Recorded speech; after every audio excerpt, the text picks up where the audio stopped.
All right, Shalom Akim, all praises, honor, and glory to Yahweh, Ba'asham, Yahweh Shai, Wahara Chapadash, double honors unto the apostles of Great Millstone, and peace and blessings to you Akim out there worldwide, doing the work of Yahweh, Ba'asham, Yahweh Shai, in true faith and in sincerity. So we see already, man, that the year of prophecy is not playing around. Most High got the spirit moving, and we know from the scriptures that it says, 2 Ezra 4:27, around there, that the world hasted fast to pass away. So, man, we see that we are in the last days right now. And with that is going to come the mark of the beast, which is the RFID microchip. And with that comes the hour of temptation, which brings us to this lesson, because the more you afflict your souls and the more you suffer for Yahweh Ba'asham, Yahweh Shai's namesake, then the more that hour of temptation is not going to phase you. You know, so those who out there living comfortably and making Babylon their rest, what do you think they're going to do in the hour of temptation? Which is when you're going to be presented with the mark of the beast. And you got a choice to make in that very moment. Am I going to sell out?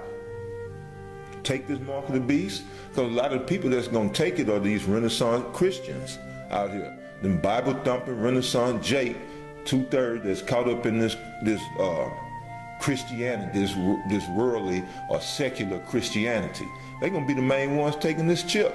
So they're going to sell smooth out, you know. But for those who are afflicting their souls, who are suffering, it ain't going to be no thing for us to tell this devil to take his chip and shove it up his ass, you know, because we've been suffering. So it ain't going to be no issue for us to suffer, you know, to continue to suffer, put it that way. So these are the things that's coming, and the Most High said he would keep us. Matter of fact, let's get that. You know, he said he would keep us if we kept the word of his patience, which patience goes into suffering. So for those who suffer, it ain't gonna be no thing, because the Heavenly Father is gonna keep you from the hour of temptation. Man, he's going to strengthen you. He's going to embolden you. He's going to make sure that you pass that test with flying colors. Because that's what it is. It's a test of your faith. You understand? So let's go here. This is Revelation chapter 3, verse 10. It says, because thou hast kept the word of my patience, I will also keep thee from the hour of temptation, which shall come upon all the world to try them. It just means to test. It's telling you right there, to try them that dwell upon the earth. And so there you have it, man. That's the trial, the test that's coming. But it said, because thou hast kept the word of my patience, and that's, again, the word of the Most High suffering. So for those of us who've been afflicting our souls, who've been suffering, for Yahweh Ba'asham, Yahweh Shai's namesake, we gonna be good. We won't have anything to worry about, because the Most High gave us his word that he would keep us from the hour of temptation. And again, that means that, you know, to keep us mean we're not gonna be exempt from that hour of temptation, but that the Most High is gonna hold us down, so you can understand. He's gonna make sure that we make it through. So yeah, this is just to highlight the importance of suffering. You know, and then even in I want to say in Sirach, it says that if you give your soul, you know, give over to the pleasures, then it shall make you a laughing stock. And the ultimate laughing stock is when this hour of temptation comes. Now this is the book of Ecclesiasticus, or the book of Sirach, chapter 18 and verse 31. It says, if thou givest thy soul the desires that please her, she will make thee a laughing stock to thine enemies that malign thee. And the ultimate of that is this hour of temptation. So if you've been dwelling in pleasures, you know, just out there giving to your lust, well, what you think when that hour of temptation come, when that mark of the beast is presented to you, you won't take it. because you're not going to be prepared to give up your lust. You know, you hadn't built the foundation. So why do you think Ezekiel 9:4 tells, gave commandment to set a mark upon the men that sigh and that cry? You understand? And that mark means to make exempt from judgment. So let me jump over and grab that real quick so we can bring that one out. So when you make it exempt from judgment, or basically when you sighing and crying, that's because you suffer, you catching hell. You understand? So this letting you know who's going to receive this word with joy. You think you could tell a nigga that's making 6-7 figures, hey, the white man's the devil. He ain't trying to hear that. He's not sighing and crying. Like I said, he's made Babylon his rest.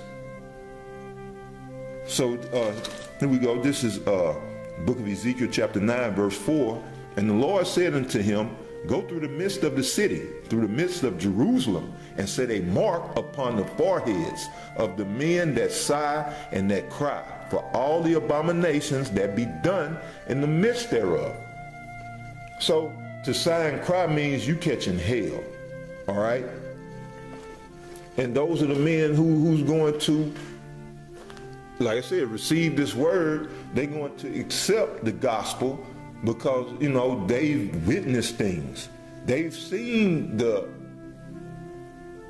deviltry, or the what's a good word? The deception and the conniving, the underhandedness. They've seen the wickedness of this white man. And it has affected their life in some shape, form, or fashion to the point to where, they're sighing and crying. They're suffering.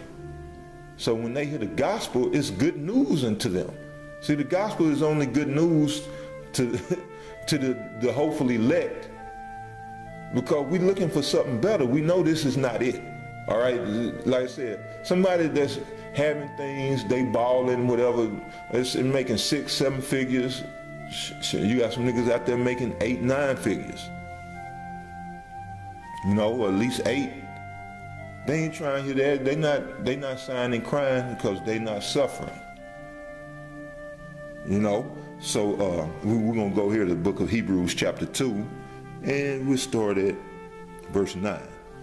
It said, but we see Yahushua, who was made a little lower than the angels for the suffering of death, crowned with glory and honor, that he, by the grace of the Most High, should taste death for every man. For it became him, for whom are all things, and by whom are all things, and bringing many sons into glory, to make the captain of their salvation perfect through sufferings. And that's the point. Now, if Yahushua is the captain of our salvation, and he's made perfect through sufferings, well, if you are under the captain, you follow the captain. So we also must be made perfect through sufferings. Because doesn't Revelation, the 14th chapter tells us that, that those who are going to be delivered follow the Lamb whithersoever he goeth. Well, the Lamb went through rough ways, and he warned of that.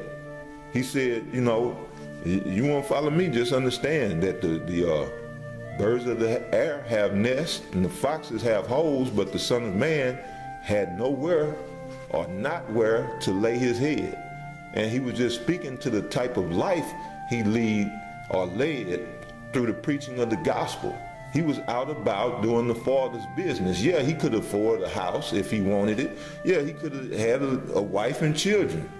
The whole 9 yards he could have did, but he didn't, because he chose to suffer, just like the scripture said.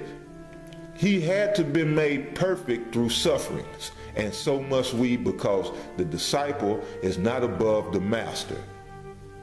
And that's according to John, was that the 15th chapter.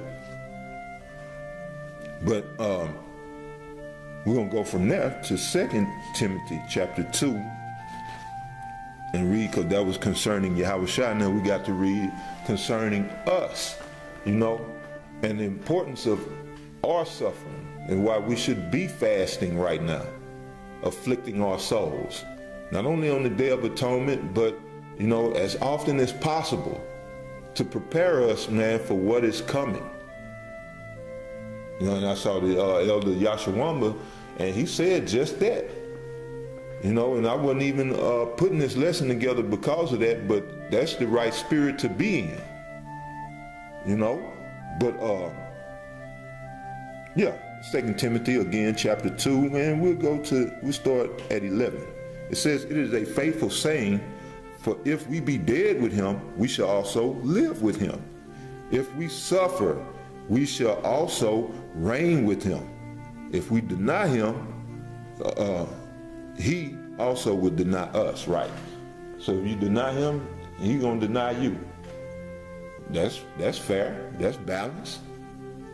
What else would you expect? But it said, if we suffer, we shall also reign with him. That suffering is important. So in verse 13 it says, "If we believe not, yet he abideth faithful, he cannot deny himself." So it said, and that's the key. If we finna jump and get the precept to where it says, if we suffer, we shall also reign with him. Okay, so here we are in Romans chapter 8, verse 16. It says, "The Spirit itself beareth witness with our spirit that we are the children of the Most High. And if children, then heirs. Heirs of the Most High, and joint heirs with Mashiach, if so be that we suffer with him, that we may be also glorified together." Same thing I just read. If we suffer with him, we shall reign with him. And here it says we will be joint heirs. You know, reigning alongside of Yahawashi HaMashiach if we suffer with him. You know, same thing like you want from your woman. You know, if you can't suffer with me through the thick, I ain't dealing with you in the thin. You know, when things are going good. If you ain't down with me, when the chips are down, then to hell with you. When I get up, when I get on my feet, you know, I'm going somewhere else. So it's the same principle here. You understand? And suffering is how you are made, just like it said with Yahawashi, that's how you are perfected. You understand? So that's the beauty. That's the beauty of suffering, the importance of it. That not only is that suffering purifying and making you perfect, but it's going to prepare you for what's to come. And what's to come is nothing nice, man. Talking about Jacob's trouble, talking about the hour of temptation, which involves the mark of the beast, RFID microchip, the whole 9 yards, man. If you ain't suffered, you ain't ready. And at the same time, if you are not suffering, then you are not being perfected. Okay, so this is Psalms 119, verse 71. It says, "It is good for me that I have been afflicted, that I might learn thy statutes." So yeah, just like the saying goes, a hard head make a soft ass. We learn through affliction, being punished, catching hell. That's really how you learn. And it's just that way. That's the nature of this sinful flesh that we're in. You know, some things, yeah, you could be told and you get it. But a lot of the time, especially like a good example, when the apostles say, don't deal with these black women. And you know, Jake gonna mess with the black woman. And then when you go out there and you get your heart broke and you get hurt, then you understand what the apostle was saying. You know, not that you didn't understand it the first time, but you know, sometimes you think that you know, what they saying don't apply to you, or that you can circumvent what they're saying, and or you know, your woman ain't like that. You see what I'm saying? But then you get into this truth, and the deeper you get, the more of a demon she becomes, and then you see it, and then you be like, man, the apostles was right. But it took for you, you couldn't take them for the, take their word for face value. You had to go out there and get your heart broke, like I said, or catch hell. So even Paul told you, it's not a sin to marry, but just know that you're going to have trouble in the flesh. Well, you got some guys that got to go through that. And that's, like I said, that's a lot of the way of how we learn. And then this is exactly what this is saying. For it's good for me that I have been afflicted, that I might learn thy statutes. So coming into this truth, like I said, you suffered before the truth. But then coming into this truth, it shed a light on why you were suffering. Things were explained. Answers was given. You understand? So now you're seeing, man, okay, it's because I've been eating this pork. Oh, okay, it's because, I've been doing this against the contrary to the law, or doing that contrary to the law.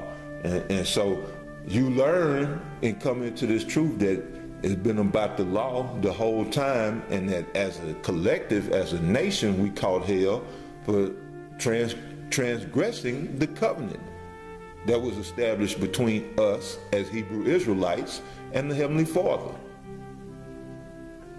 And so then you begin to understand, okay, all this hell is because we didn't keep the law, statutes, and commandments. So this is what this is saying. But again, that affliction brings you back to the law, statutes, and commandments. And that's what we in this truth, why we say we keep the laws to the best of our ability, because we're tired of catching hell. And we want to get right with the Most High so he don't afflict us anymore. But again, Psalm 119 and 71, it is good for me that I have been afflicted, that I might learn thy statutes. So affliction teaches, suffering teaches. So if it brings you back to the law, statutes, and commandments, then it is indeed purifying you, perfecting you. Okay? Verse 72, the law of thy mouth is better unto me than thousands of gold and silver. And see, only coming into this truth can you understand this right here. So try to explain this to somebody in the world. That we prefer the law, statutes, and commandments than anything this white man had to offer. Jobs, money, cars, clothes, hoes, you name it. We don't want it. We trying to get right with Yahweh Hashem Yahweh Shai, and that makes sense to a brother. To the Akim, that makes perfect sense, but try to explain that to a nigga in the world who out there trying to get it. This makes no sense to them because they dwell in the flesh. We dwell in the spirit. And it's that suffering that purifies and perfects the spirit. We ain't worried about the flesh. This outer is going to perish. But the spirit and our soul is what we working to perfect. So we go through this affliction and we suffer so that we can be perfected, and that, Lord willing, we will be delivered. Those of you who are out there doing you doing your own thing, hey, you're on your own in that time. But to the elect, we know what time it is, and we know the importance of suffering. So I pray that through the Spirit, you brothers will edified. All praises, honor, and glory unto Yahweh Hashem Yahweh Shai, Wahara Chakadash. Double honors to the apostles of Great Millstone, and peace and blessing to all the Akim out there that's suffering for Yahweh Hashem Yahweh Shai's name's sake. You brothers stay up, man. Till the next time, Shalom.